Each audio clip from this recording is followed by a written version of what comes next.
Welcome back, everyone. This is still Marathon for Choice, raising funds for Support Texas Choice, Fund Texas Choice, rather. Now we have Matt from the Crow's Codex presenting Slayers, which I believe is some good monster hunting action, yeah? That's right.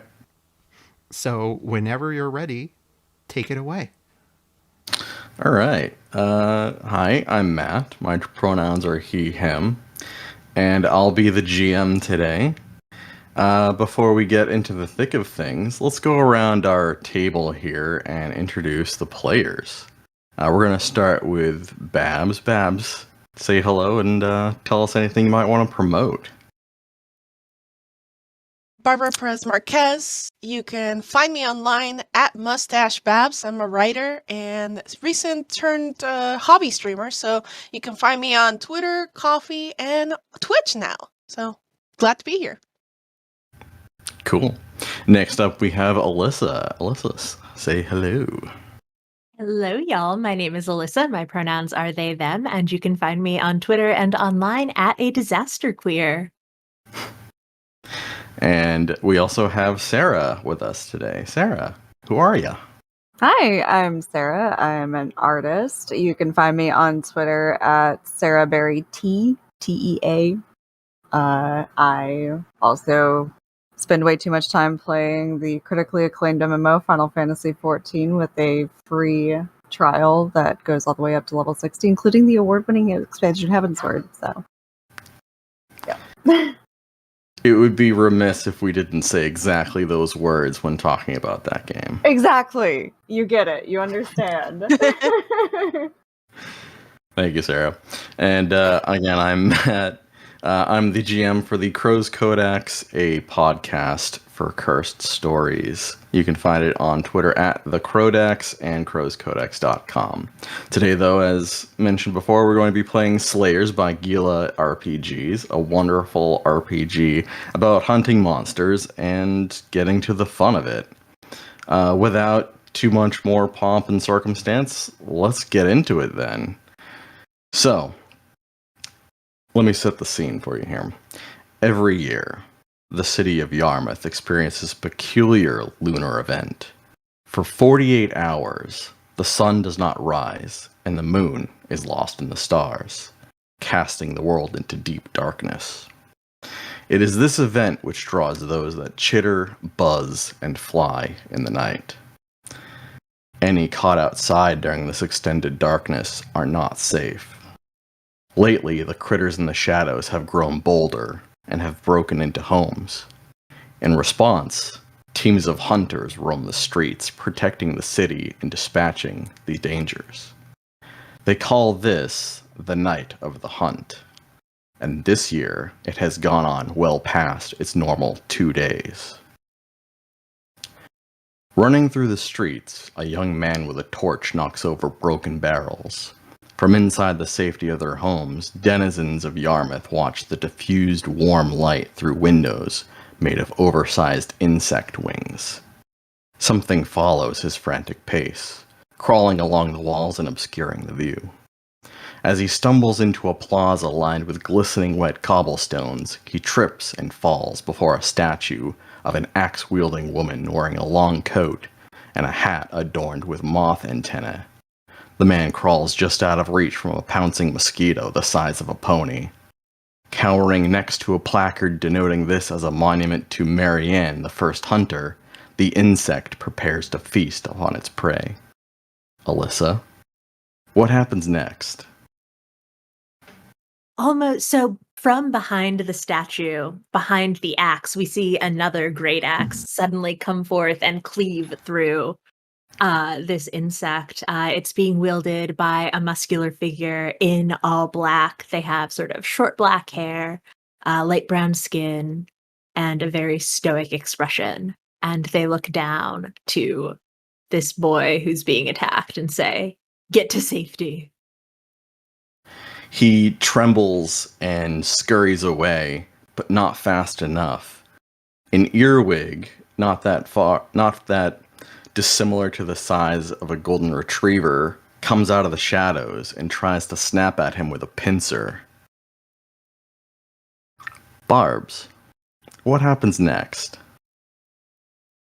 As the pincers come at the boy, somebody comes between them and grabs the two sides of the earwig, and energy flows out of this woman's hands as she splits the earwig's face open, and it sort of it disappears in sort of like smoke and like purple energy from her hands. Again, he crawls just out of reach of this and gets up to run away, but comes face to face with a millipede kind of up on its back 4 legs, ready to grab him. Sarah, what happens now? Just then, a young man appears, not too much older than the one who's escaping all of these creatures. And he does something similar as our other arcanist and throws out an energy bolt at this creature and fries it. And he approaches the boy and says, "Are you all right? You're not injured, are you?" He pats his chest, which is covered with this chitinous breastplate made from some sort of beetle, and looks for any injuries, and just sighs and kind of slumps to the ground. He lets his weapon of choice, a sword, just fall to the ground and clatter against the stones. You recognize this young boy as a hunter, much like yourself, but clearly not up to snuff like the rest of you.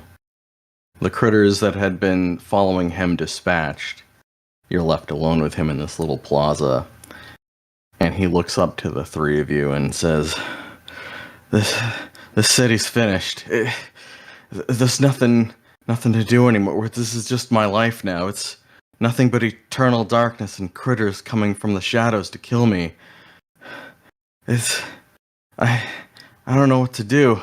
The Church of the Light, it's been overtaken, and that was the last vestige of hope that I had. It's the only place I know that would open its doors to me, and it's full of monsters.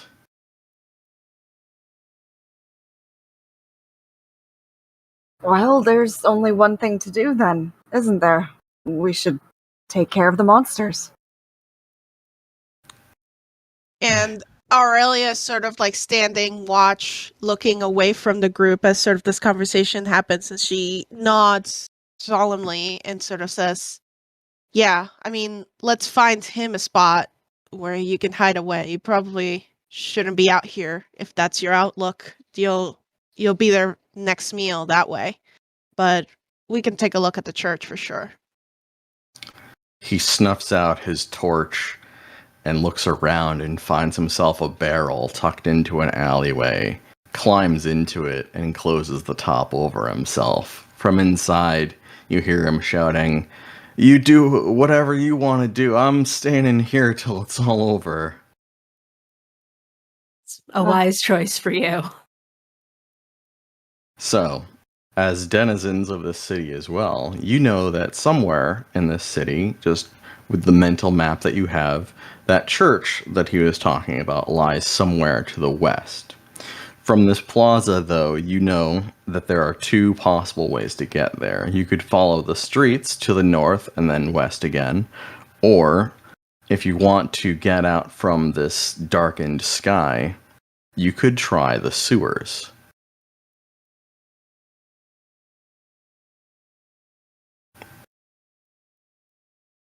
We should probably stay above ground, I'd say. Dark out here, but I can only imagine if they overtook the church, they might have overtaken the sewers as well, so. Personally, I'm of the mind to stay out of the sewers as much as possible, if it can be helped.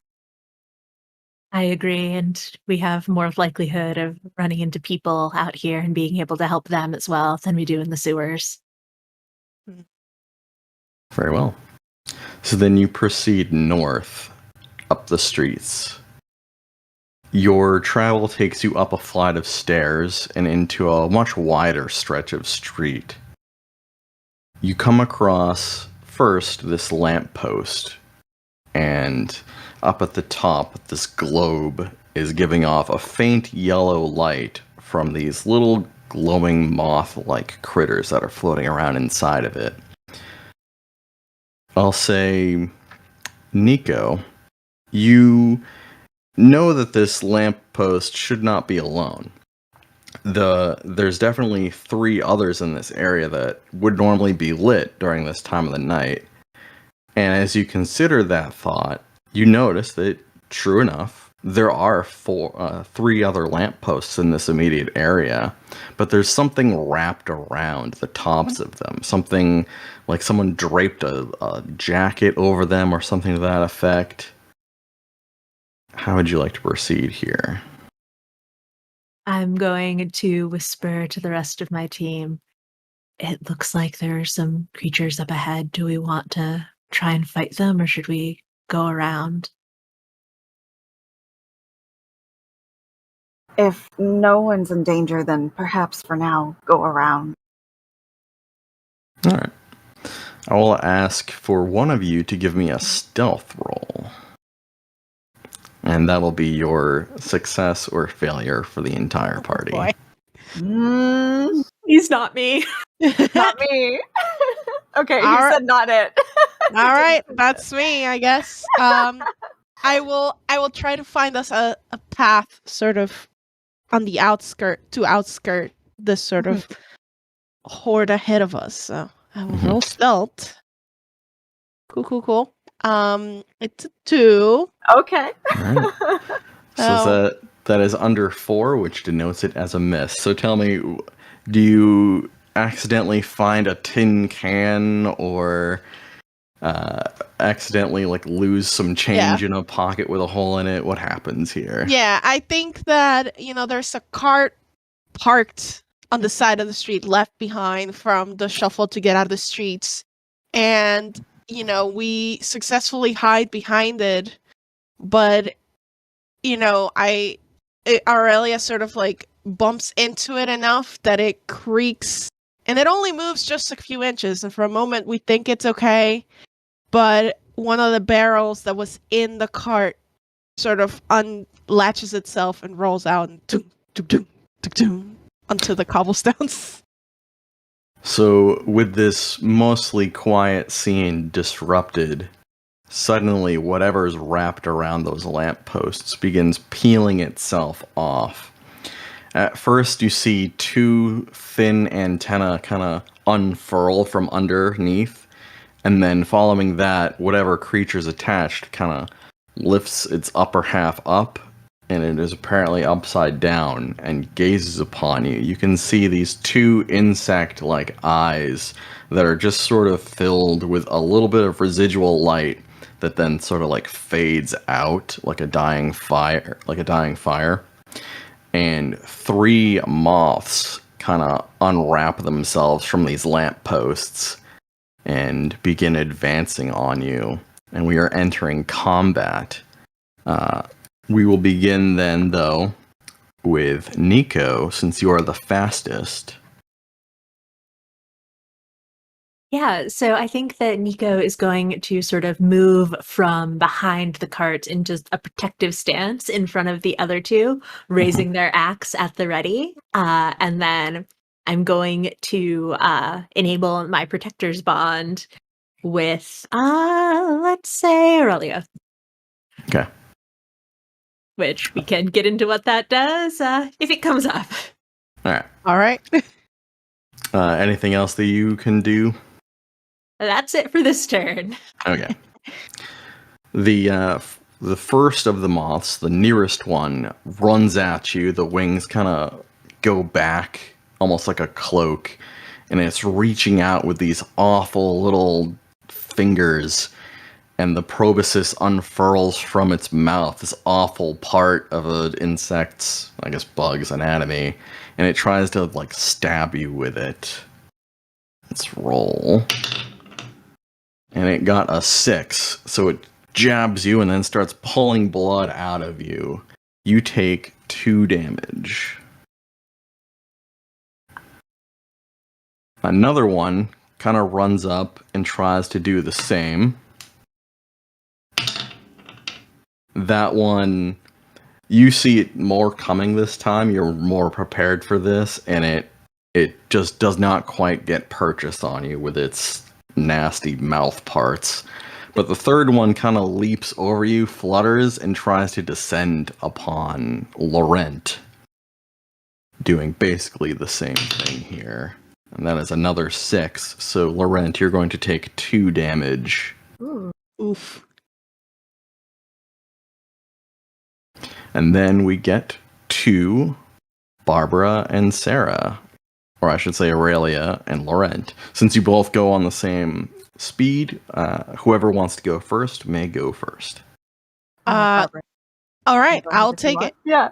Sure, I will take it. So I think, sort of these attacks coming on both sides of the cart, Aurelia sort of pops out from behind the cart, is like these blasted things, and I will attempt to use my energy bolt on the big centipede. That's sort of like 3 moths, but one's on Laurent and 2 are on Nico. now we will go for one of the ones on. You think so? Yeah.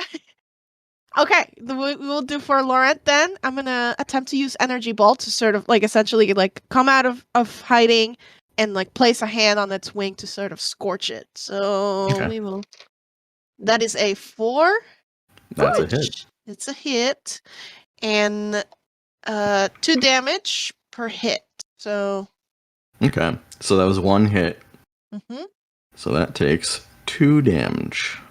The wings are already falling apart. These are fragile creatures, but it is still up and ready to dispense damage. And then we get to Laurent. Laurent, what are you doing? All right. Laurent is going to do his best to move toward Nico. And he is going to try to use temporal shift on them, which will give Nico an extra action on their next turn. Very cool. I got a 5. Perfect. Nice. I think with that you don't need to roll. So that if it's not targeting someone else, I don't think you need to roll for that. So awesome. It is targeting someone else, though. It's targeting my companion. I think either way, It worked. it worked. That brings us back up to Nico then. Nico, you got some extra action here. Yeah, I got some extra action, and I'm a little angry that I was just hurt by this moth. So I am going to sort of raise my axe and slash at it very hard. That's a 7 on the dice. Nice. And because of my class and a move I took, that does 4 damage. Perfect. You cut this thing in half.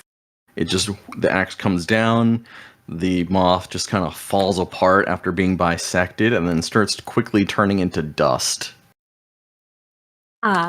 Great. I am going to look to Laurent and say, thank you, but you should really be going somewhere. You should really be somewhere safe. Take care of yourself, please. And I am doing my protector's bond on him now. And then for my new final action, I don't know what to do. I can't attack again. So let's see. Can I look around and see if there's any way out of this, or if there's a good place for folks to hide, maybe? Yeah, give me tactics or streets, I would say. I will take streets, and that's a 4. Okay. Yeah, you look around and you notice that there's a wagon that's been propped up next to a waist high wall, and you kind of begin ushering everyone kind of in that direction to provide your allies with better cover. I'll say that for this particular instance, when the moths attack, they'll have to roll a 5 to hit instead of a 4. Beautiful. So that will be them next. We have a moth that's trying to keep up with you, Nico. Which, well, look at that. That's a 4, which no longer hits. So it comes at you with its awful mouthpieces and does not gain purchase. And then the other one that's on Laurent, that's also a 4. That was excellent. So the one that's trying to get the better of Laurent is struggling, and that waist height wall, it's just right in the worst place. It's trying to reach over like a zombie stuck behind a fence. And then we get back to Aurelia and Laurent. All right. Aurelia will, we're sort of trying to get this last moth off of Laurent so we can like make a dash for Nico's new path that she's cleared for us, and I will use Firebolt again on the one on Laurent, and that's a 4. That's a hit. That's a hit, and so that's 2 damage to the moth, and I'm just shouting, "All right, let's get out of here!" and try to grab Laurent like off of the moth, and away we go. Yeah, so you dispatch of the one that's attacking Laurent. And then Laurent, there's one that's still trying to engage with Nico, but you're no longer being attacked violently, so that's pretty good. That is great. I think he's going to go ahead and try to, because he's only taking the 2 damage, right? Yes. Okay, just verify. Since Nico is still engaging, he will try an energy bolt on the one that is going after them still. Alrighty. So, I got a 4. Alright, and that is going to be 2 damage. Cool. And I'm going to also use his quick action to try to purge some of the corruption that he's dealing. Alrighty. Nope. He didn't do it. That's okay. That's a good question, though. Since we have 2 Arcanists, what does it look like when you gain corruption? For Aurelia, it's sort of these like dark splotches from her hand that keep crawling up her arm. Very cool. What about Laurent? Laurent is... Yeah, sure. I'll go with his origins as a Circle of the Stars druid. He gets a dark bruise pattern along his back with splotches in it that look like stars. Nice. Very cool.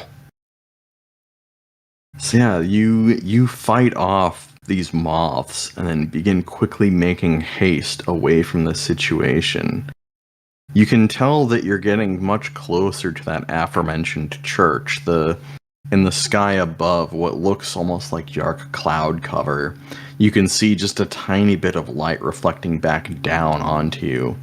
And it almost comes to you only at this moment now that up until this night, you haven't seen any stars. So yes, normally the moon is gone, but you also haven't seen stars, so something is very much amiss. Your pathing takes you to a much longer stairway up to the level where that church would be. And it's one of those stairways where there's a bunch of stairs, then a flat part, and then more stairs up. So there's like a break point. On either side of these stairs, there's a wrought iron railing, which looks like it's seen better days. At parts, it's been completely bent, and other parts, it's not even there anymore. This has been a scene of trouble, clearly, tonight. At around that halfway point, you can see a figure lurking, kind of watching the stairs down below, and it's unmistakably a cricket. Just waiting for you. At the very, very top of the stairs as well, you can see this large bulbous mass kind of lurking in the shadows, just at the top. How would you like to proceed? Seems like they're keeping watch. And I'll look around. So there's this main staircase to go up. Does it seem like there's any access like off to the side to the sort of towards the top?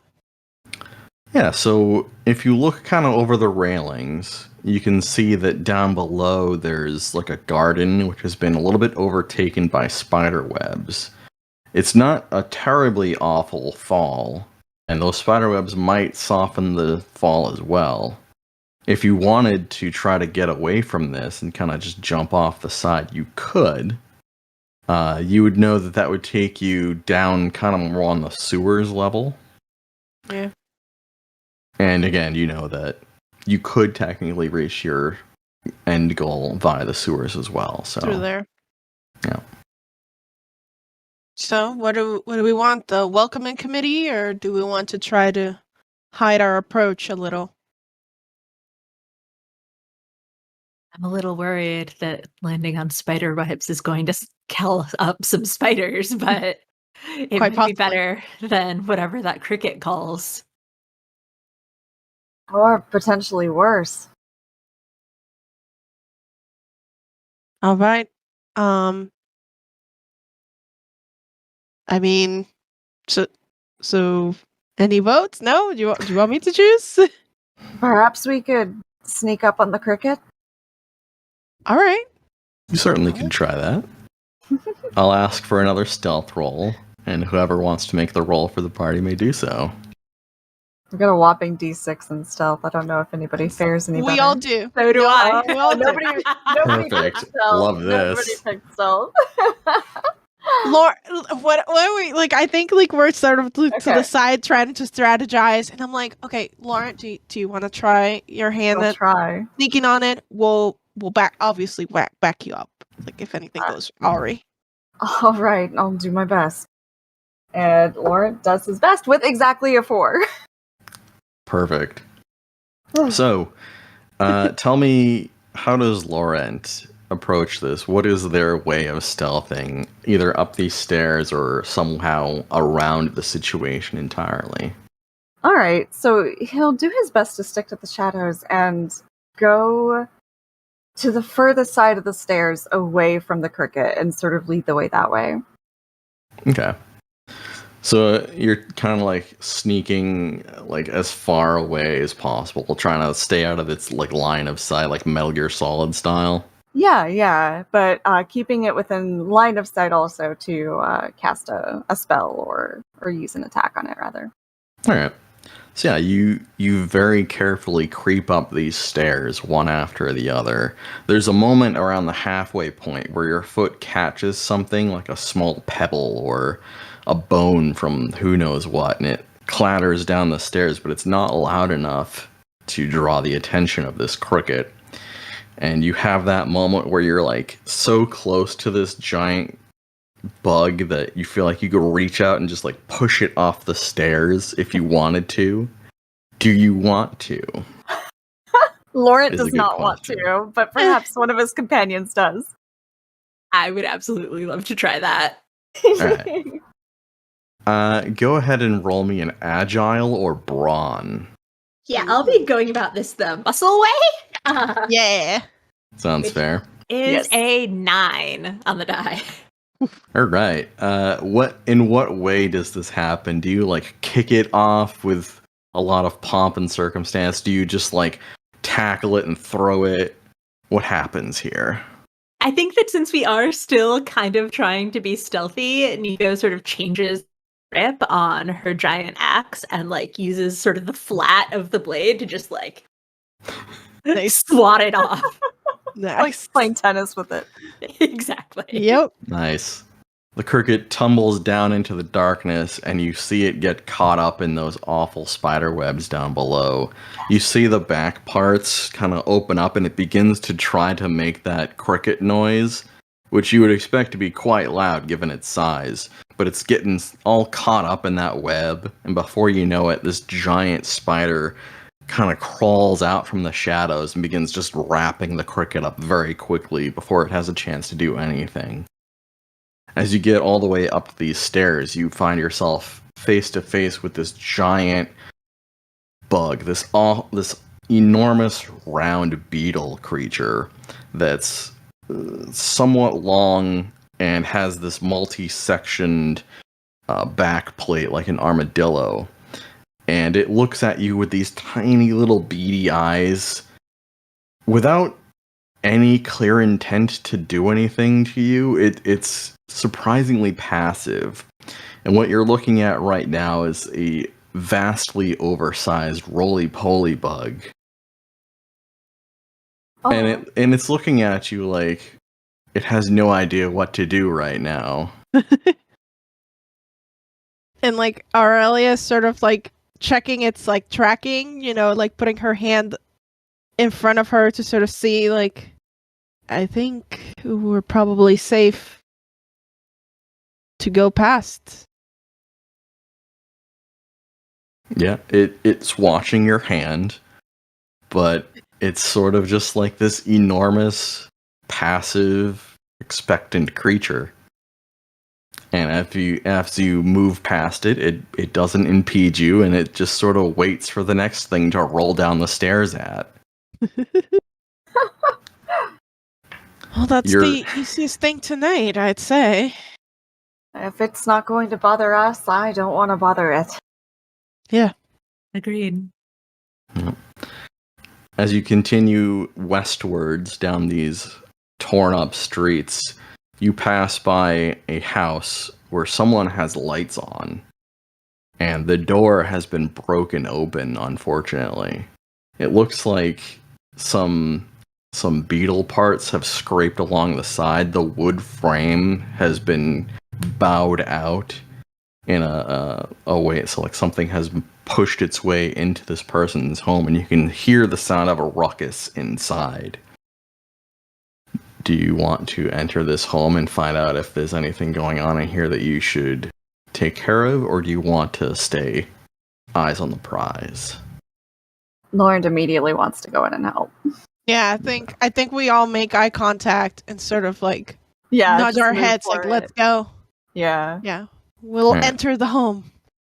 You enter the domicile. It's a split entry home, so there's stairs that go up and stairs that kind of, or a flat. I know how to level. A landing. Yeah, sure. Yeah, a landing. That's the word. Immediately inside, you see someone has set up a dinner table. They have all of the best things. They have like bottles of wine. They have bread. They have boiled little like beetles that have been peeled, so you can see it's sort of like crustaceans. Oh yeah, delicious. So wonderful set piece. Unfortunately for them, they also set up candles on this night so that to eat by. And it looks like something has, since there's light, barged in here and knocked over tables, ripped up the carpet, and from the kitchen you can hear someone trying to fight off a creature. There's grunting, there's the smashing of glass. How do you proceed? I think we're gonna check the kitchen. Aurelia sort of lifts her hands, just like ready to attack whatever sight we might encounter. All right. As you barge into this kitchen, you find yourself face to face with two centipedes that are trying to wrap themselves around an older man. And he does not look like he's winning this situation. And we're going to throw ourselves back into combat. That brings us to Nico first. Yes, I'm going to rush forward and attempt to pull one of the centipedes off of him.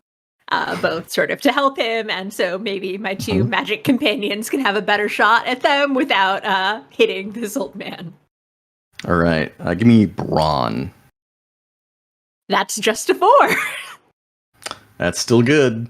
You rip this centipede off, and it begins trying to wrap itself around you instead. Just you have an truly unfortunate amount of legs trying to get around you. And at least one is off of this man.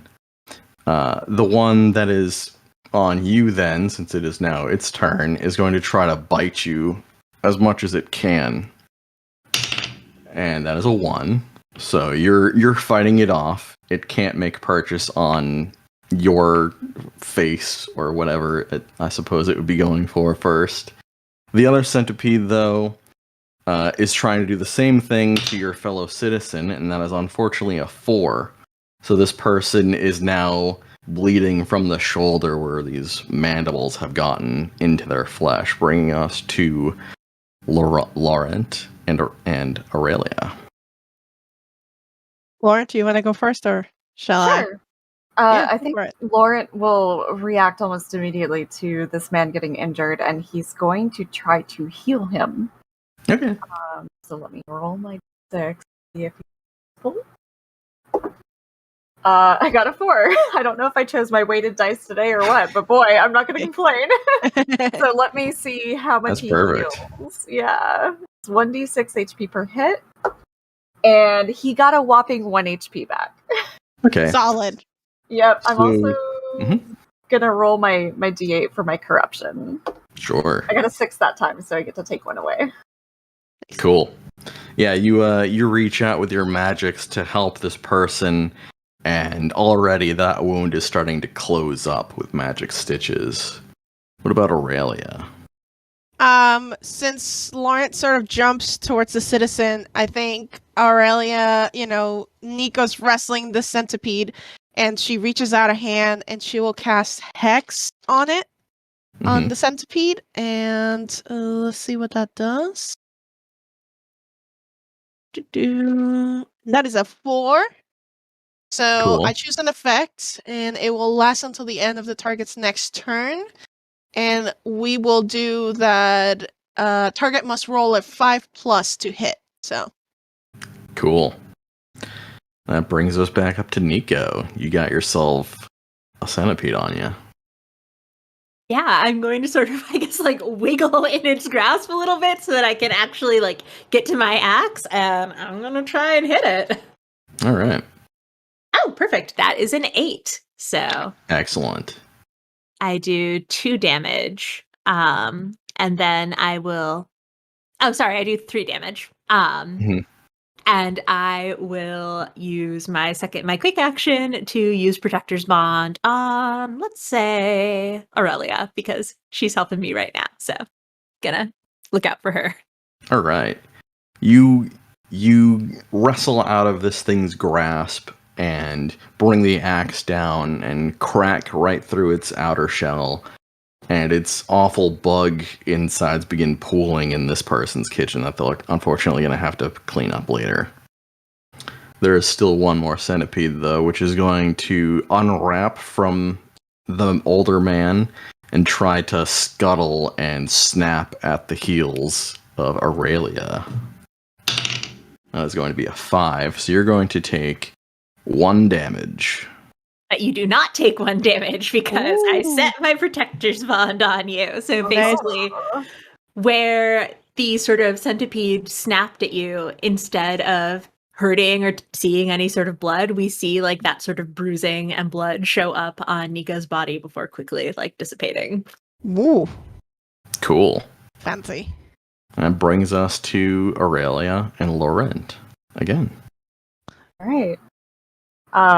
Laurent is going to go ahead and try to attack the centipede that's on Nico this time, Mhm. since they seem to have left their citizen alone. Let me do an energy bolt on the one on Nico. A 4 exactly again. Nice. I think I really did pick my Cool. weighted dice. And that is 2 damage.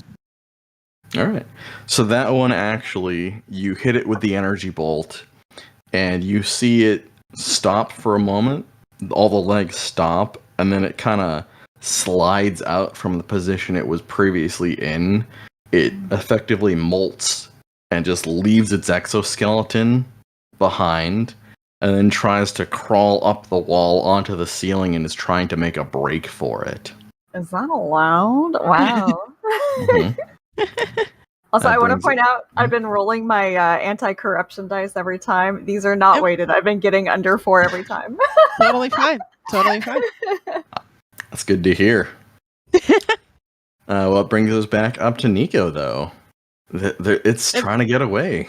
Oh, sorry. It's You me. didn't Yep. go yet. Sorry. Go ahead. Yeah, so I think, seeing Lawrence sort of like shoot at it and sort of escape, like Aurelia's like, oh no. And she will also energy bolt it after it. So, and that is a 6 to hit. That is indeed a hit. And that's 2 damage. And I will also use my quick action to try to dispel one of my growing corruptions. And that is a 5. So. All right. What is it like when you dispatch of this creature with your spell? What happens here? The energy bolts that Aurelia sort of shoots are sort of this like dark energy, so they're like dark lightning, and it sort of saps out of her fingertips, and it hits the centipede and essentially like splatters it against the wall. So it splatters out. It's like, we're not the cleanup crew for that case. That's true. So that's both of the centipedes, which means we're no longer in initiative. The older man is looking at his shoulder. He's touching it. He's got blood coming out of him, and then he looks to the mess of his kitchen, and then he looks to the three of you, and he's like, "Oh, thank you so much. I don't know why this happened. I thought I was safe inside." You want to snuff those candles, sir. Or at least cover your windows if you plan to have any light. I'll do that, I guess. Oh, it's hard to eat in the dark with these old eyes, though. Better to struggle eating in the dark than struggling against those creatures, don't you think? You're right. Oh, I have so much to clean in here now. It's not just the dishes. Oh, it could be worse. How could it be worse? Specifically, how? Died! You could be dead. That's true. Listen. Listen. Looks extremely concerned that this man did not think of that. It's like, Aurelia's like, let's go. We have other things to do, but barricade yourself in here.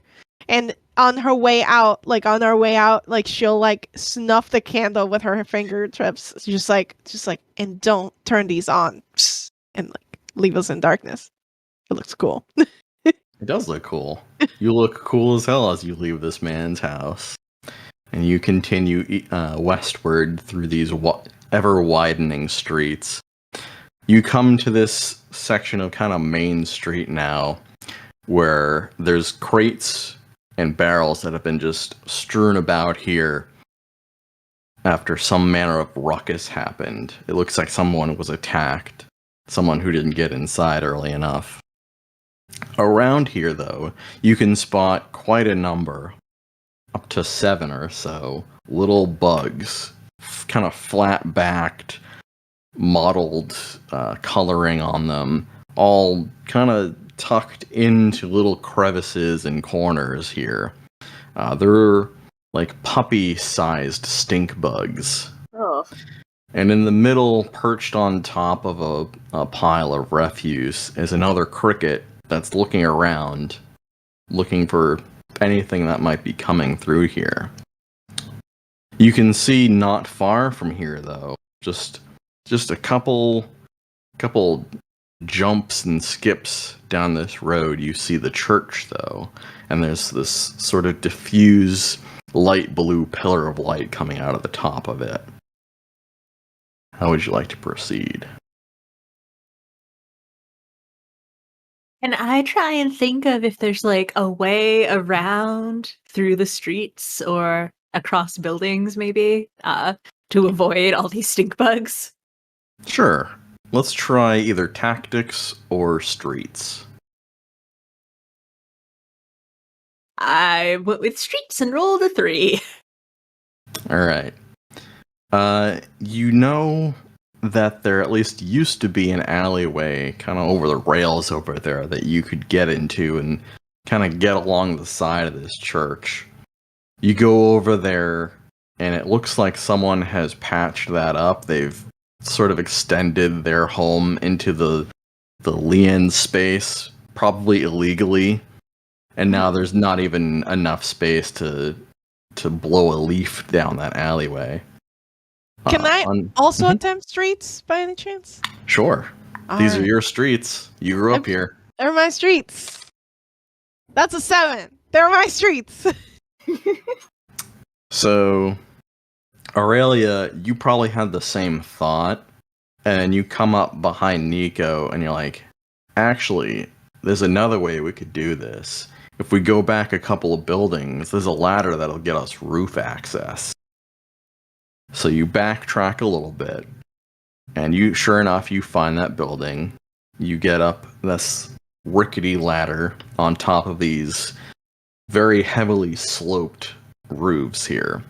So like in the Victorian style, they have these sort of jagged parts to them. I don't know why they had those back in the day, but they did. Instead of being made out of iron or something to that effect, these are basically stag beetle horns that have been grafted onto the top of these buildings.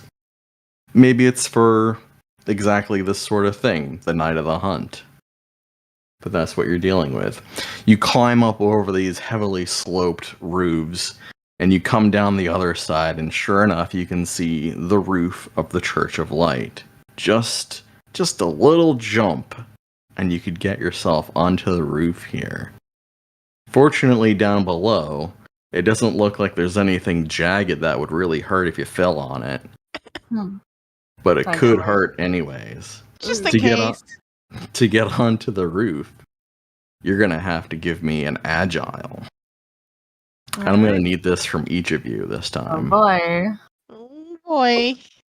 Oh, Lauren got a 2. Oh, I was super excited because I got a 6. I got a 3. So. Oh, the casters are suffering. Yeah. That's too bad for everyone except me.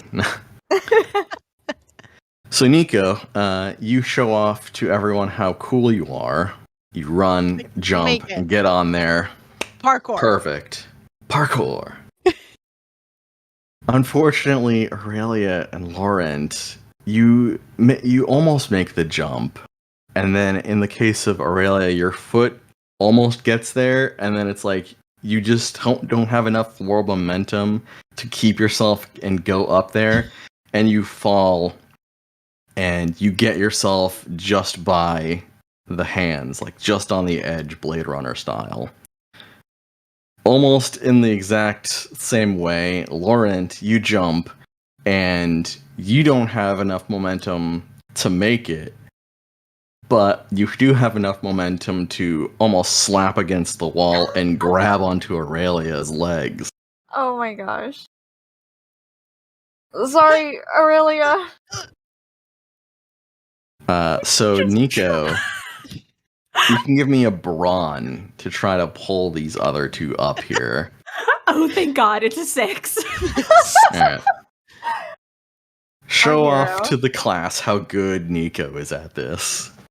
Yeah, so Nico looks slightly panicked when she realizes that the other two didn't make it, and just like plants their feet on the roof and like muscles bulging, whatever, like starts dragging Laurent up by like their, I don't know, where a good place to hold is, like arms, I guess. Like shoulders, you know. Shoulders, yeah. All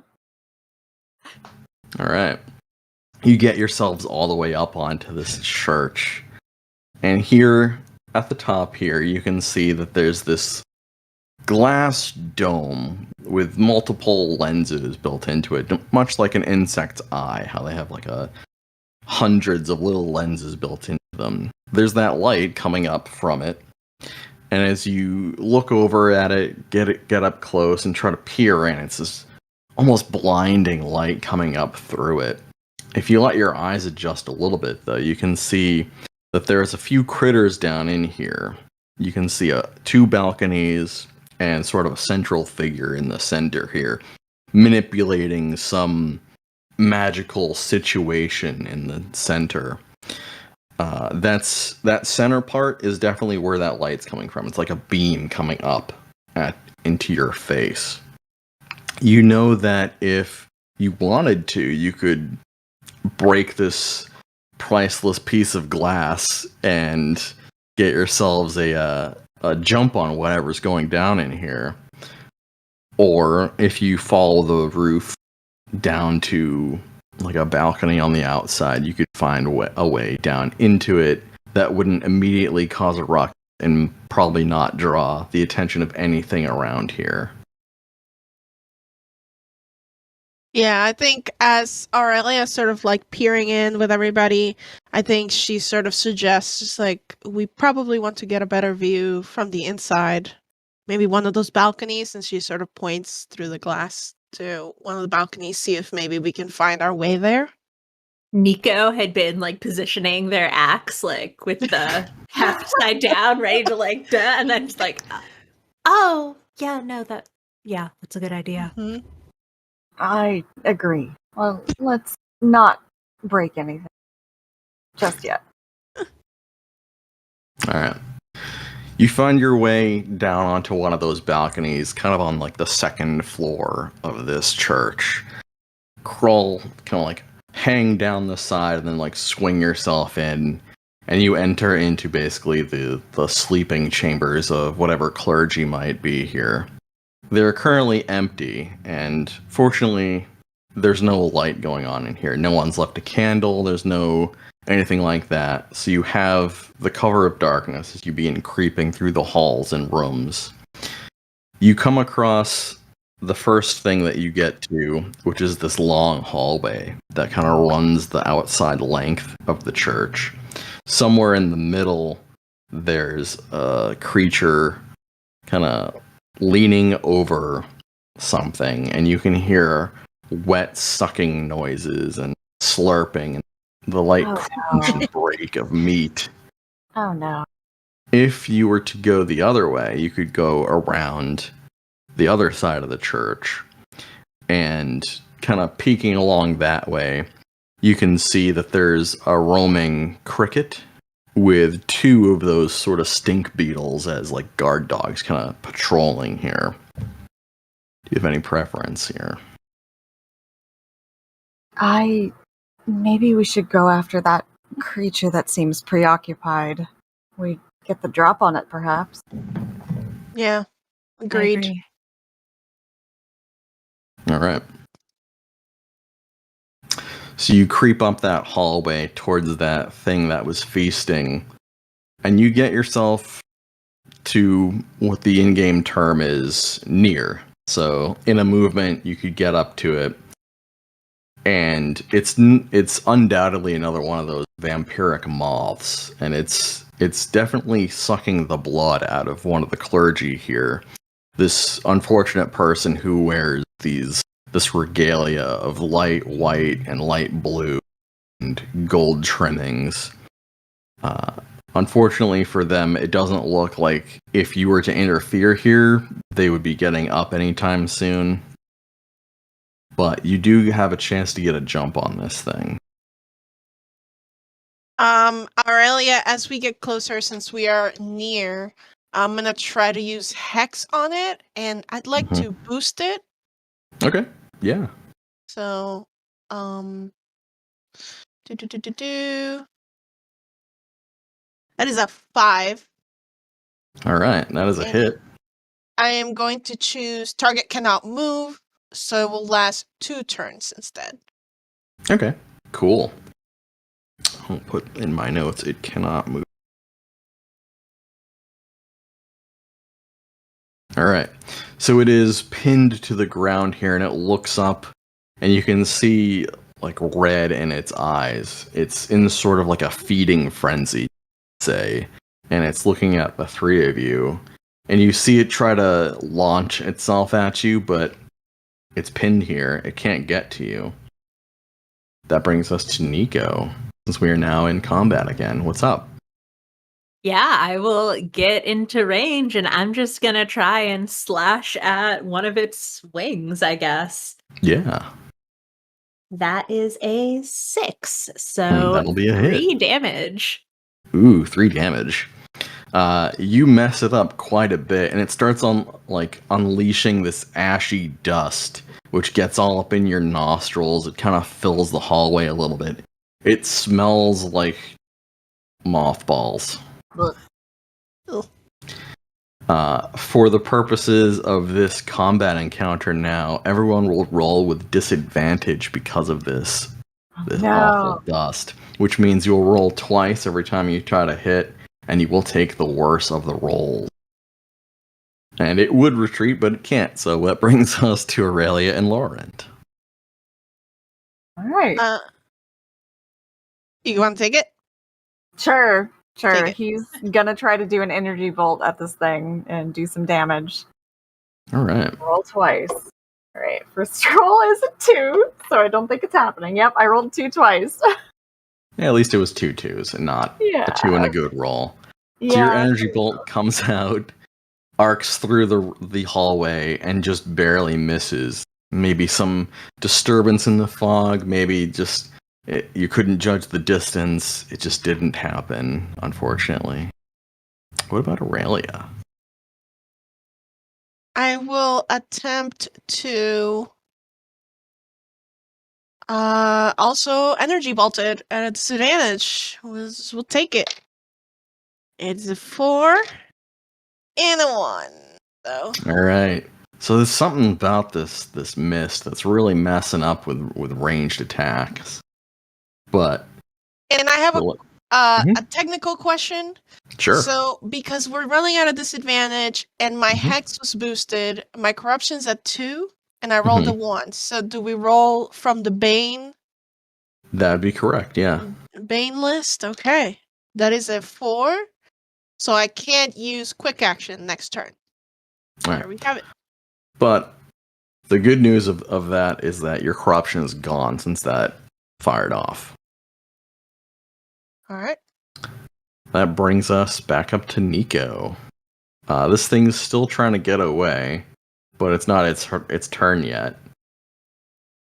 You got the point. Yes, I will fire off my Protector's Bond at Laurent, and then attempt to hit it with my axe, try and get it dead before it can get away. Mm-hmm. That was the wrong dice that I rolled. How did I get a 10? Oh, but I got an 8. So Nice. that is 3 points of damage. And I haven't taken active damage this round. Never mind. Okay. 3 points of damage.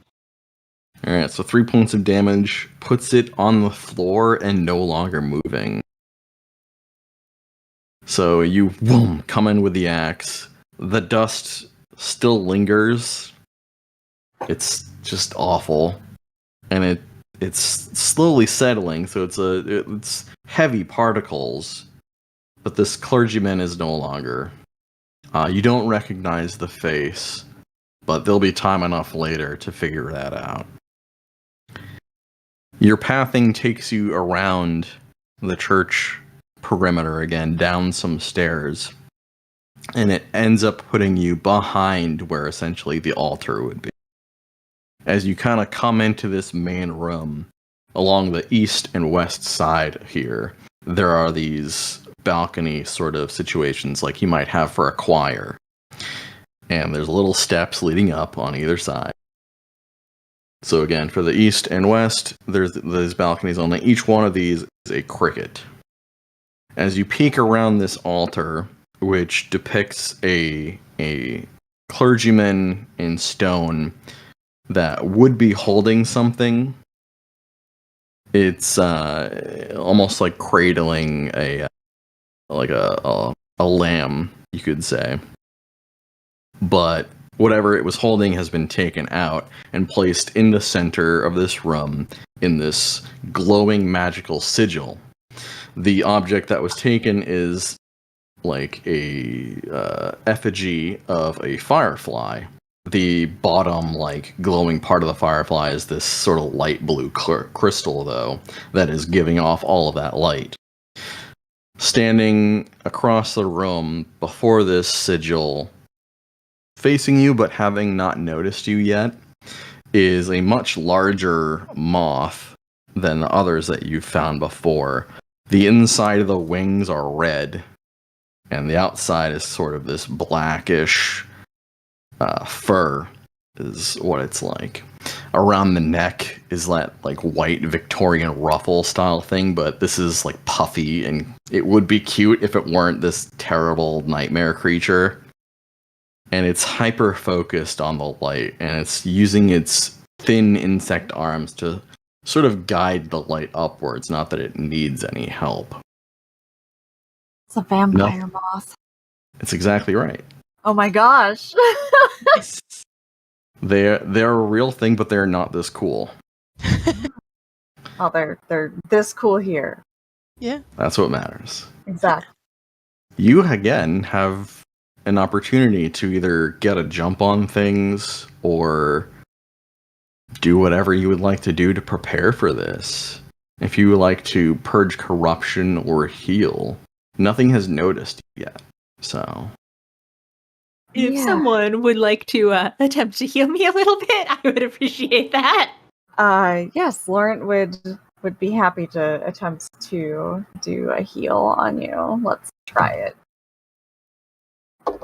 I rolled a 4, and now let me roll to see how much I get to heal you for.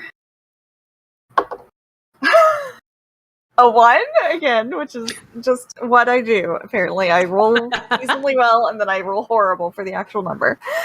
Oh my gosh, Better than before. This is true. Would I be able to go ahead and boost it after the fact?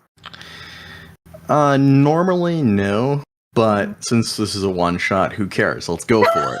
Yeah. Okay, let's go ahead and do another d6 because we want more than just 1. 3, so a total of 4. There There you go. Yay! And since you have the time, if you want, you can purge all that corruption that you would normally be building up. We'll definitely be doing that.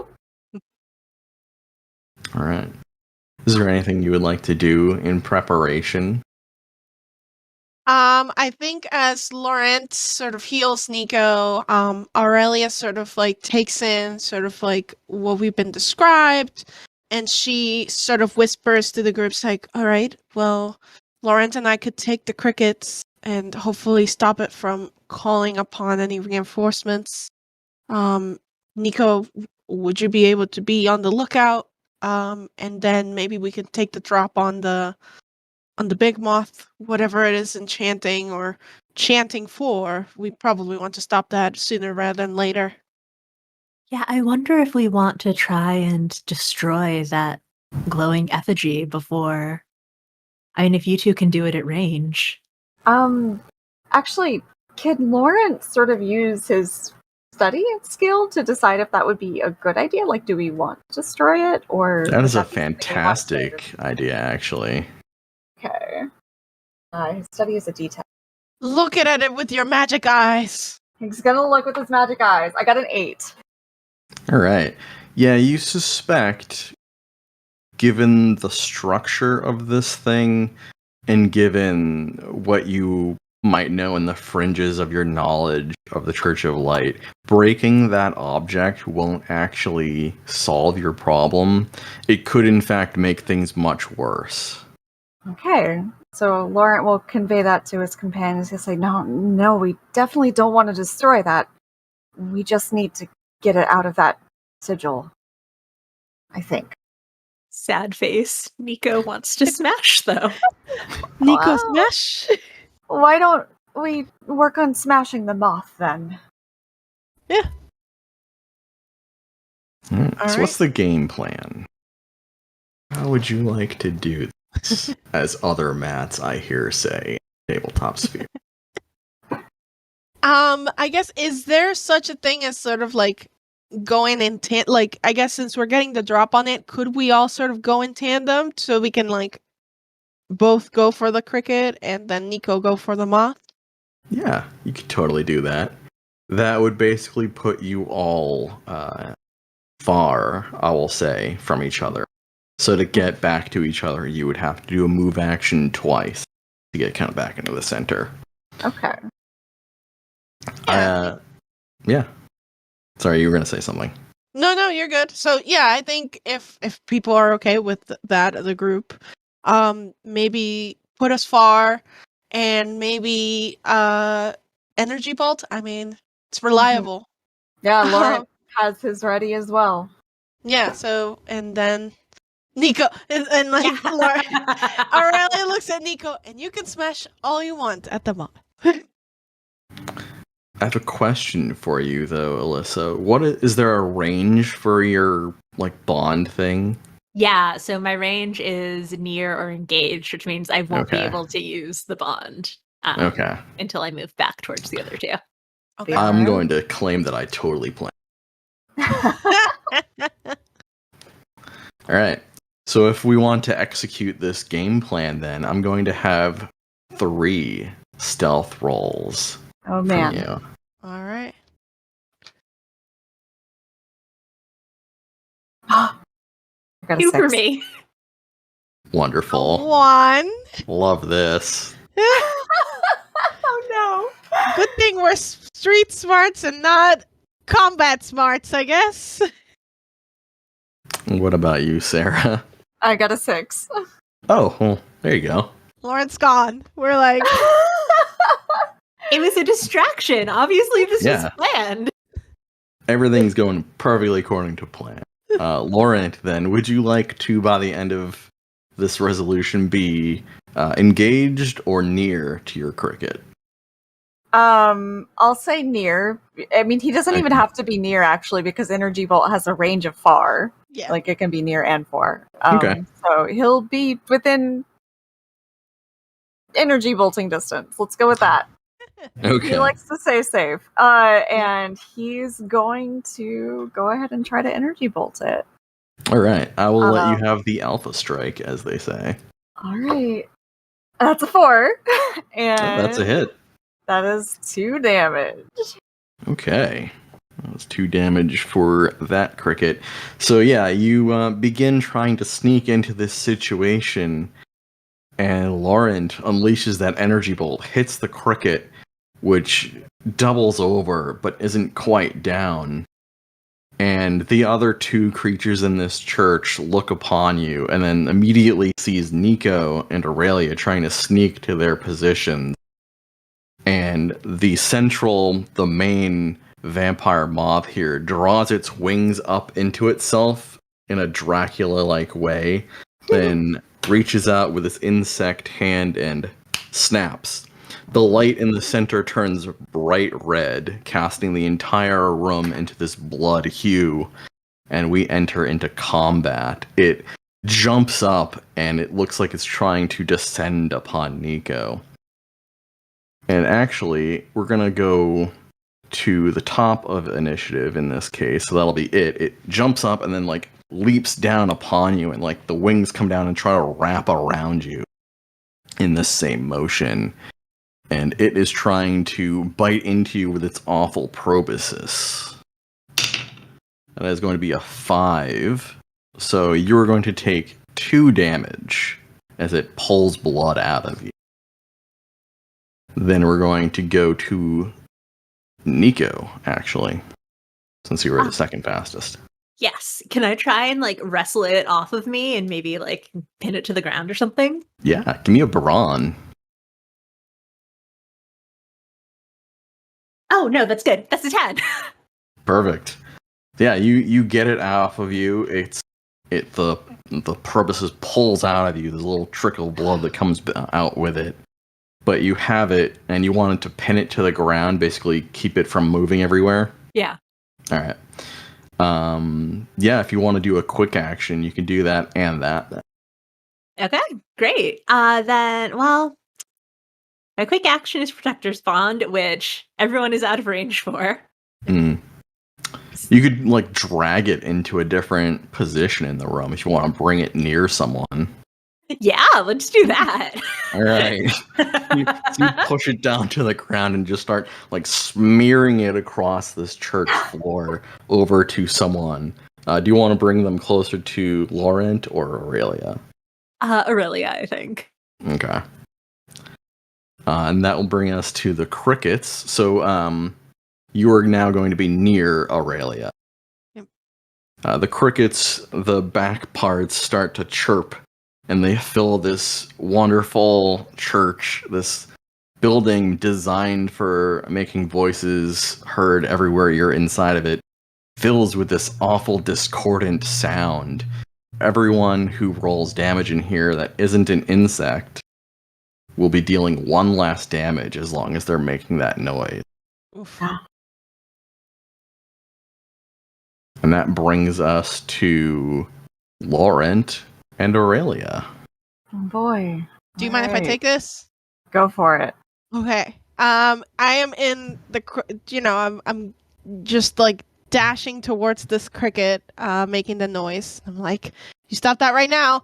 And she will cast energy bolt at it with a boost. And I also have Boon as one of my advances.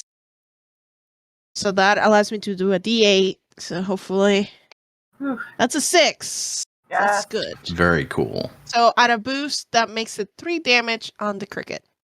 Cool. Yeah, much like the first one, this one ends up sort of doubling over, very much in pain, but still also making those noises. Those awful chirping noises. Well, it brings us back to Laurent, though. Okay. He is going to... I think he's going to try to give Nico a temporal shift again. So Very cool. they can have another action. I rolled a 1. He will go ahead and at least try to move away from the hostile creatures so they aren't quite as close to him. Okay. So you move away a little bit. Brings us all the way back to the top with the vampire moth being smeared across the floor of this church here. It leaves flakes of its wings along the ground as you do so. And when you finally get it to a point where you want to stop, you didn't think that moths could make a noise, but it does. It hisses at you, and you see its multi-lensed eyes filled with red. And then it suddenly turns into ash in your hands, and you're just holding ash on the floor, and you see it poof it back into existence above you in the air, and it's flapping its wings, and it throws these daggers down at you. You've never seen an insect in all of your hunts throw any sort of weapon or use anything other than its natural abilities. And unfortunately for it, it rolls a 1. So you take no damage. So that brings us back to you then. Yes. So now that I'm in range, I will use my Protector's Bond on Aurelia. And can I reach this moth now that it's in the air? Is there some way that something I could stand on, some way I could jump to actually hit it? Whichever way you want to narrate it, you absolutely can. Whether that's like climb the statue altar and then leap off of it, or like find a chandelier to cut the rope on, whatever you want to do. Right? Beautiful. So Nico is going to sort of scramble up the statue altar and then take like not a running leap because there's not much room, but like just leap off and try and smash down on it with her axe. That's a 2, so it does not work. All right. Also, you come up with it, and you come up with the axe, and it like intersects with you and like grabs you and then like throws you across the room as well. And then it's actually going to decide that it's dispatched of you in that way, and then swoop down to try to feed on Aurelia. So much like its initial attack, it comes down and tries to wrap its wings around you, but also it rolled a 1, so There you go. lucky you. It just barely misses. Yeah. That brings us to the crickets, which are staying put. They're doing their thing, making that terrible noise. That's all they're doing. Yep. We're back to Aurelia and Laurent. All right. Moth is coming at me. I want this cricket to stop. I think I am just going to energy bolt the cricket that I'm sort of working on, and hopefully that way I can just sort of shift permanently to the moth. So I will attempt that. And that is a 5. Okay, that is a hit. And that was not boosted, so it's just 2 damage. Okay, so that's 1 damage because it's been reduced. Right. But fortunately for you, that brings this one down. Yes. So that one crumbles to the ground and is no longer making that terrible, terrible chirping noise that you can never unhear. Brings us to Nico. Sorry, yeah, sorry. Lauren. I'm sorry. All right. Since the cricket has been handily taken care of, he will turn his attention to the moth. Luckily, the energy bolt, if it hits, can hit it in the air. So he's going to try doing that. Mhm. A 3. Oh, that is not going to be a hit. Sadly. Yep. Your energy bolt just hates moths today. It just does not want them to does. connect. So then that brings us all the way back up to the top with the main vampire moth who is on the ground and like kind of goes into a crouch position and tries to like tackle you, Aurelia. That is a 3, which is not a hit. Not a hit. For you. So it like comes at you, the wings are flapping behind it, it's grabbing, and you're just barely keeping yourself out of its reach. And now we're back to Nico. Yeah, Nico is going to drag themselves up off the ground and rush over to where the moth and Aurelia are and sort of interpose themselves between the two and use my Protector's Bond again on Aurelia. All right. Then since that was 2 actions technically, the crickets cricket, I should say, doing its thing. Good for it. Perfect. Doing its job. Then we go back to Laurent and Aurelia again. I think Aurelia is like, get that last cricket while she's like dodging moth. And I guess I'm trying to think. My corruption is at 4 for anybody watching at home. So but I think we're gonna try to hex the moth while we're at it. And I will boost it, so we're gonna try that. Good luck. Ooh, yeah, with the added dice, that's like way too many. That's a 14 roll. Yeah, so that'll do it. I am going to cause the moth to roll a 5+ to hit, and that's gonna last 2 turns because of the boost. Okay. +2 hit 2 turns. And can I still use my quick action this turn? Yeah, you didn't move anywhere, so. Nope. Yeah, so I will attempt a purge, and that's a 2, so we're just corruption away. Go on. Oh, man. Yeah, that brings us to Laurent, correct? Mhm. Unless I lost track again. Oh, that's it. Okay, explore it. All right. All right, and we're dealing with a secondary cricket, right? Mm-hmm. Yeah, you've Alright. already done some damage to it, so there isn't too much left to go. Okay, he'll make his effort to assist in dispatching this cricket with another energy bolt. Please, please, please. Nope, it's a 1. Aw. Clearly, my dice were not properly weighted. All right. So it is still up and making that awful noise. The moth now is going to... It really wants you, Aurelia. I'm sorry, but you've evaded so far. It really wants you. It's going to try to leap on you and try to get at your things. That is a 5. So it gets to 5+, right? Yeah.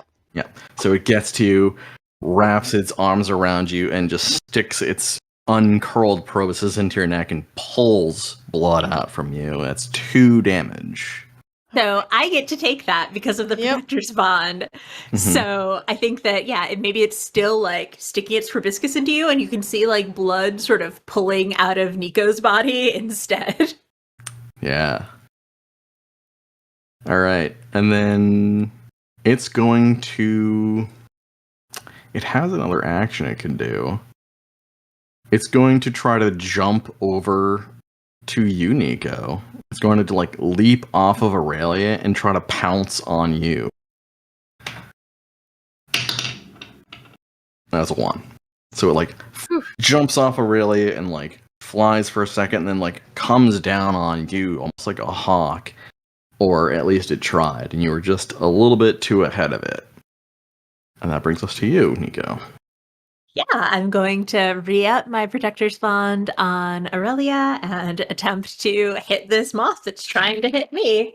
Mm-hmm. And that is a 7. Nice. That is a So, hit. because of my various moves, I would be doing 4 damage, which means 3 with the cricket sounds. Yep. All right.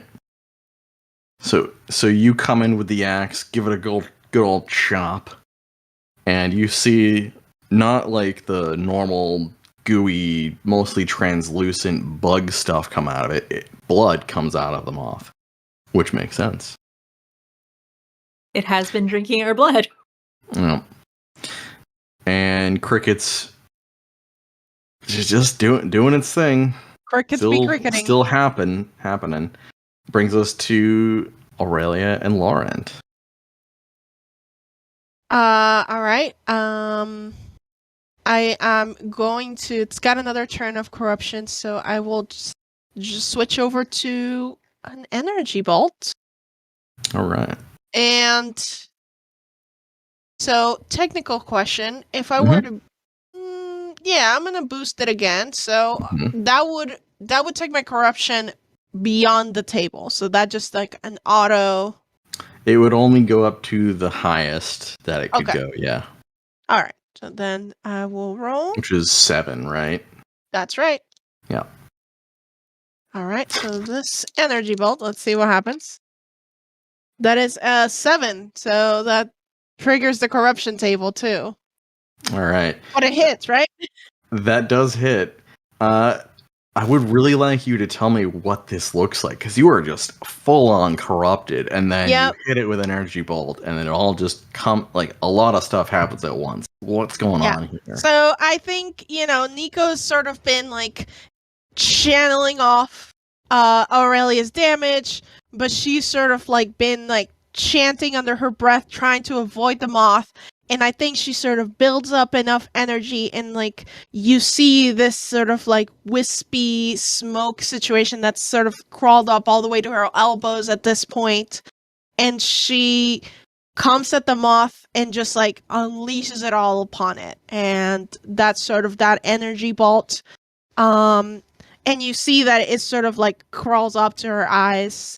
And sort of like the smokiness that sort of stays there, unlike her arms that sort of like reset with the corruption reset. And that is a 4 on the Bane scale, so I can use a quick action next turn. So okay, it's sort of like drained out. She's just like and that's that. Very cool. Very cool, yeah. And we got Laurent. All right. Could I use his sort of study skill to maybe find a good position for him to angle himself at to get the advantage on his attack? Yeah. Okay. Go ahead and give me a study. All right. Roll a d10. I got a 7. Okay. You know that these churches are built in a way that, like, if you place yourself here, the energies are like just right. It's supposed to be channeled in a specific way here, but if you stand here, it's like that's sort of like an unintentional focal point that some people use when they're speaking.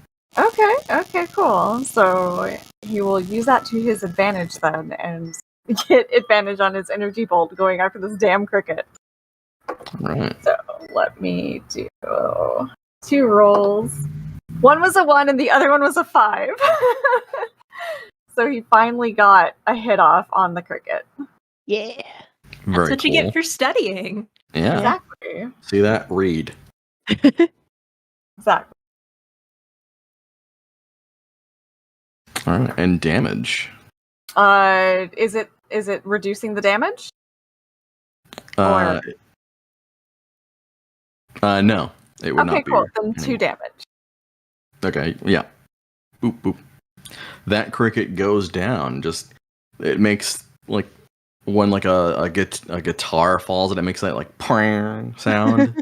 It goes down and like prang, the equivalent of chirping, I guess. Yep.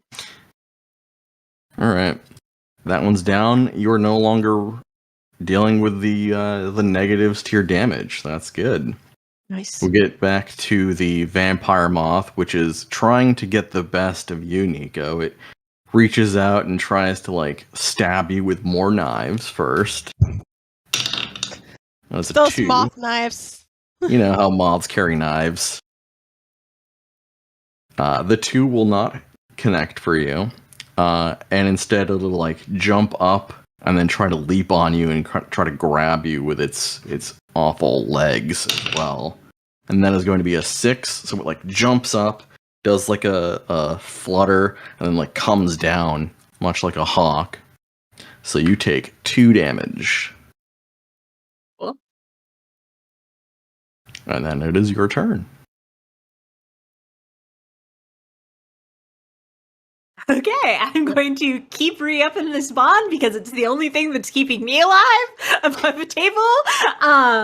And then I think that I am going to try and grapple the moth again, just try and like pin it down.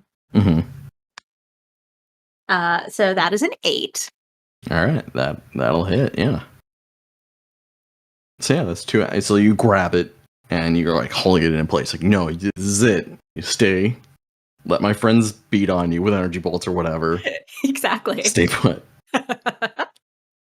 And then we go to Aurelia and Laurent again.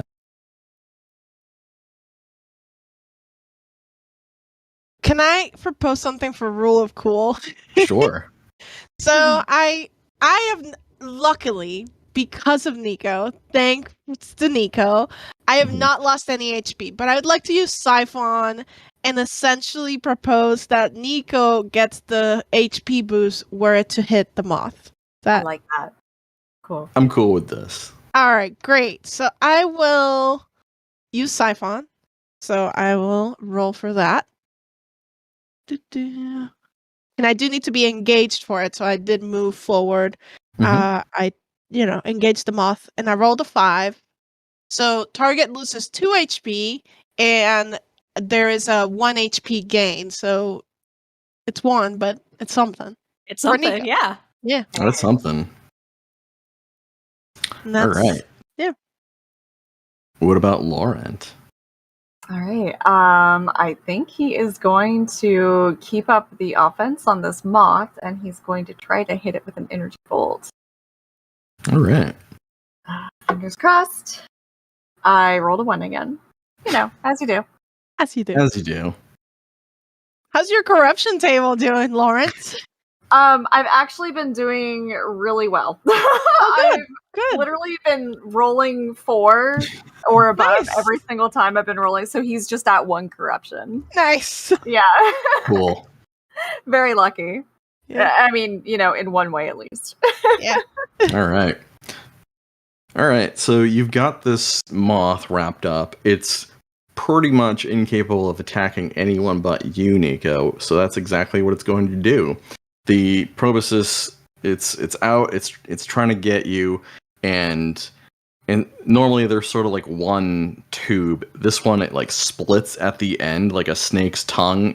Two sort of independent of themselves try to like jab in both sides of your neck. Well, that's a 2 and a 3, so maybe you could tell me how this is going wrong since it's your turn next. Yeah, so I think that it's like trying to jab at me, and I just like move the axe so it's sort of in the way of one side, and then I want to go ahead and try and hit it with that axe. Yeah, you're like, Unfortunately, it's a 2. I think there's just really not enough room in its grab to be able to like effectively try and hit it. But I will go ahead and use that protector's bond again on Aurelia. Yep. Sounds good. And speaking of Aurelia, that brings us to both Aurelia and Laurent. All right. I will try to, Nico is pinning it down, and hopefully we can get some attacks in on this thing. So I will try to energy bolt as well. And Since it's pins, do we get advantage? Yeah, I'll say so. It makes sense to me. thank you, Lauren, because I rolled a 1. Hell yeah. That's a 5 now, so Yeah, that'll hit. great. So that was just the straight energy bolt, so that's just the 2 damage. All right. So this vampire moth is looking pretty bent out of shape. The wings are torn up. The ruffle on its neck is all disheveled and not as well kept together as it once was. It needs conditioner again. Oh my gosh. Yeah. Laurent, what's All going right. on now? Lauren's gonna try to hit it with energy bolt. All right. And good thing I have advantage, because that first one was a 3, but this one was a 5. So that's another 2 damage. Okay. Yeah, it's looking on its last legs here. Its last 2 legs that it only has. And it's out of desperation. You're just gonna try to pull as much life force out of Nico as it can, because it has very few options left. That is 1 hit with a 5 and a roll of 1. So you take 2 damage, and it pulls 2 HP out into its pool of life. It's sucking the life straight out of you. So you block it on one side again, but it just gets into you on the other side, unfortunately. Alright. That brings us to you, though. Yeah, I'm gonna re-up that bond and just try and hit it. I am angry that it is apparently using me as a juice box. So I rolled a 3, but because of one of my moves, my first axe cleave each round hits on a 3+. So Perfect. Nice. Give me some damage then. yeah, so I do 4 damage. That's a good number to do. I'm gonna have to ask you then, how do you dispatch of this awful vampire moth then? What happens here? Yeah, so Nico is sort of reeling a little bit from getting hit and feeling their sort of energy being dragged into this moth. And so in a rage, they take their axe and just sort of slash it across the 2 probosci, I guess. And then just continue to sort of try and go at it and keep it away from their friends. Yeah, you come at it, you cut the probosci in like 2 hoses. They just start losing blood just wildly all over the place, and you're hacking away at this moth and just pieces are coming off, and before you know it, it's on the ground and broken, and then it just turns into this pile of ash that slowly begins blowing away in an unseen wind. The light coming out of that firefly vestige, the effigy, turns back to that light blue.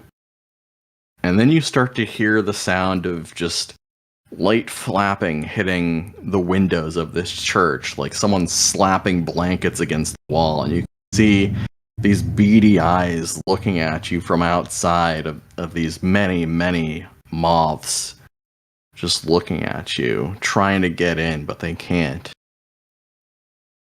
Glad we didn't break that window. Agreed. So how do we turn this thing off? Could this be the cause of the extended hunt, or? I think we need to return this to that statue. All right. I mean, that's a good enough cause for me. It's not like we can ask the clergyman. So, Fortunately not. I am. My study is not that great, but can I use my streets to see if I can touch it? Like, can I safely touch it? I'm going to allow this. Okay. I will roll for streets. That's a 4. Yeah. You suspect that you can touch it. You could probably walk into this sigil and it won't hurt you. Okay. I will. Okay. I like look at the groups, like just, I know you have my back kind of thing. And I will pick it up. Mm-hmm.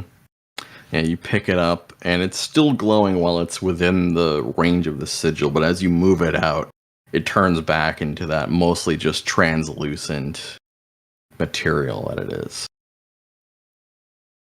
And so yeah, you have this firefly. The sigil is still there, but it's not giving off any more light. It's just sort of a drawn symbol on the floor. Okay. If you wanted to be testing with it, you could like put the firefly back in, like, oh yeah, it's glowing again, pull it back out of the range, it turns off. Yeah. All right.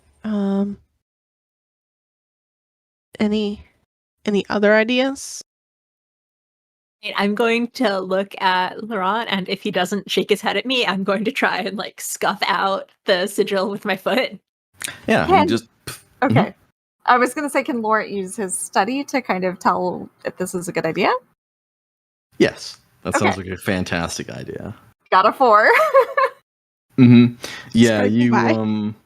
you suspect that like there's definitely a way that you could have done this that would have caused a problem, but like if you start at this corner over here and then start scuffing it up, it's not going to trigger anything. It won't like explode or anything. You're like over here. Okay, yeah. Laurent will indicate, he goes, I recognize the sigil a bit from studies I've done. Try starting here and scuff it out. Yeah, Nico will do so. All right. So with the bottom of your foot, you slowly get rid of this sigil. And after that is gone, you start to see those eyes watching you from these windows. The light sort of fades from them, and they just sort of peel off of the window and start flying off into the night.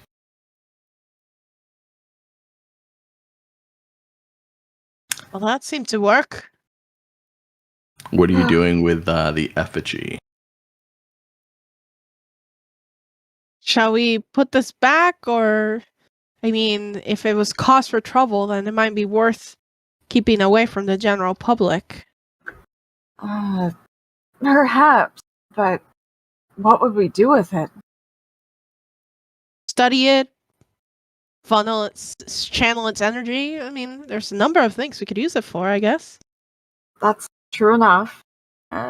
Perhaps we can take it with us for now and try to find somebody that knows more about this church. All right. And I will try to, like, I'm assuming I'm wearing some sort of cloak or something. Like, I will take it off and sort of, like, wrap it. Mm-hmm. Sounds like a good idea to me. Yeah, we're going to keep this thing. Who knows? So yeah, I think the three of you would know that there's definitely a few places you could take an object like this somewhere in the city. You could take it to the library, where you could probably find a book on it, maybe some information on what religion this might belong to. You could take it to several labs where they study artifacts, that sort of thing. Or you could take it to someone who would very much like to destroy it. It's up to you. I'm not sure how I feel about destroying it without knowing much about it, so... Yeah. Yeah, I mean, the studying isn't so much my field, but it seems like the library might be the best place. Yeah, and that way we could at least know for ourselves what the right choice might be. And that way we can choose to, they hand it off to the alchemists or whoever, or just let Nico smash it. So we will go to the library. All right. So you go to the double doors that are the front of the church and you push them open. And as you open those up, you start to remember, oh right, there's like a cricket out here with a bunch of stink bugs. But you open these doors and it's lighter out than it was before. You you cast your eyes upwards, and it looks at first like there might be stars, but they're much more yellow. They're brighter. They're huge. They couldn't possibly be stars. Like a ray of light comes down onto the street from up above, and you see that the cricket itself is gone. The stink bugs have also departed the street. And as you start walking through the city that you know and love towards this library, the sky above, it starts breaking apart. The darkness separates. And instead of clouds separating, what you see is millions upon millions of fluttering bugs, all that had been covering the sunlight above you, begin to dissipate into the evening. Oh, wow. And before you know it, you're walking along this glowing evening light. And for the first time in 3 days, you see the sun. And that is all I have prepared for today. That was Thank great. you. Thank you, everyone, for Thank playing. you. Yeah. Yeah, that was fucking awesome. I'm sold on Slayers now, and I didn't know Yeah. how hard on Bloodborne you were going in on that, and that was just the coolest, creepiest shit. Super Yeah. Bloodborne. That was That's awesome. very fun. Thank you so Good. much. Yeah, that was my first experience with Slayers as well, coming from really just 5e. It's so simple. I still have questions. I have many questions, but it's very simple. Like, I feel like things would be resolved much more easily than 5e. Mm-hmm. The questions Yeah, are just part of the cosmic horror. Ooh. Mm-hmm. Yeah, when I played Slayers 2 months ago, probably at this point, time is meaningless. I also played an Arcanist, so since we have 2 Arcanists, I was like, yes, at least I know these ones. Nice, yeah. I was really grateful as well when I was looking at Early's cheat. I was like, oh, thank God, Laurent is different. Like, he at least has mend instead of going the whole same route. So we've got 2 relatively different casters here. They have their same basic attack, but they can do different things. So Absolutely. very fun. Alyssa, though, you're playing a playbook that is not in the core rule. Would you like to tell everyone what that is, where you might find it, and Yeah, so I was playing the Oathkeeper, which is a third-party playbook written by the wonderful Angela, who is on itch at Phoenix Femme. So go check out. She has a whole set of whatchamacallit, like Final Fantasy inspired playbooks, of which this was one, and is also in the new Slayer's Almanac. So also go check that out. Woo! That's awesome. I thought that Very seemed cool. familiar. Yeah. So yeah, before we go, how about each of you plug all your stuff? Because I want everyone to know who you are and what you're doing. Yeah. Sounds like a great idea. Do you want to go in the same order that we did when we showed up? That's Babs, Alyssa, Sarah, and then me. Sure. Yeah. Thank you, everyone. I've been Barbara Perez Marquez. I'm a writer. You can find me online everywhere at Mustache Babs, and in particular on Twitter, Coffee, and Twitch on Tuesdays, starting at 2 p.m. Eastern. I also do tabletop content and a lot of narrative-heavy games there. So, thank you for having me. Yeah.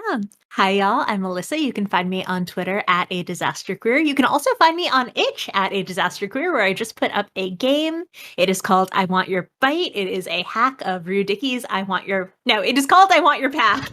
It's a hack of Rudicky's I Want Your Bite, and so it is The Bachelor, but if The Bachelor were a warlock looking for a little eldritch patron.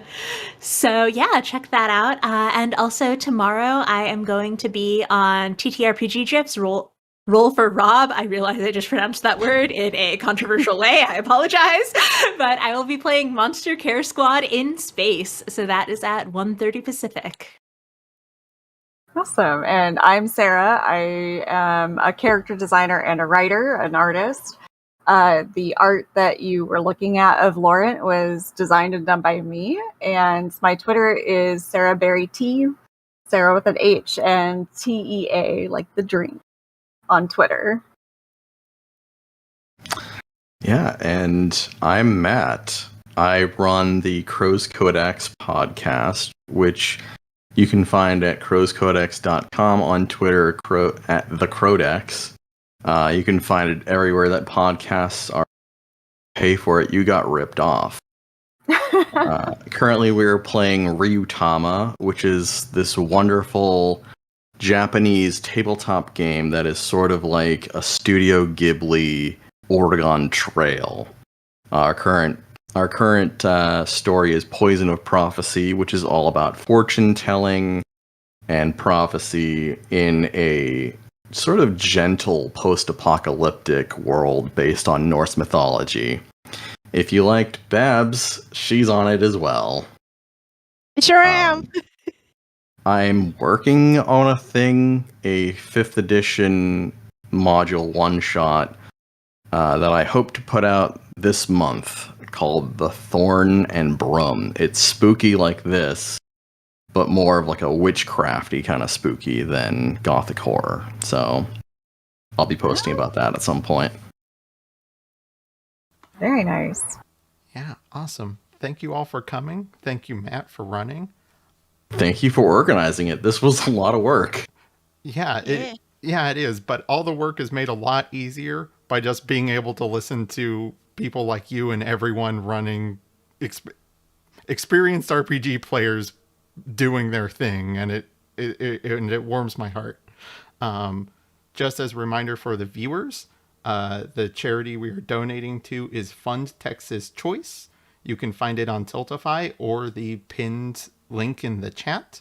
I want to thank our chat mods, Ree and Hito, for doing such an amazing job.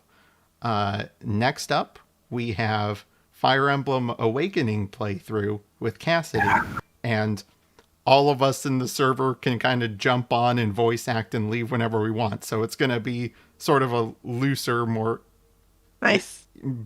free-flowing time. So we're going to go to a quick break and switch over to that.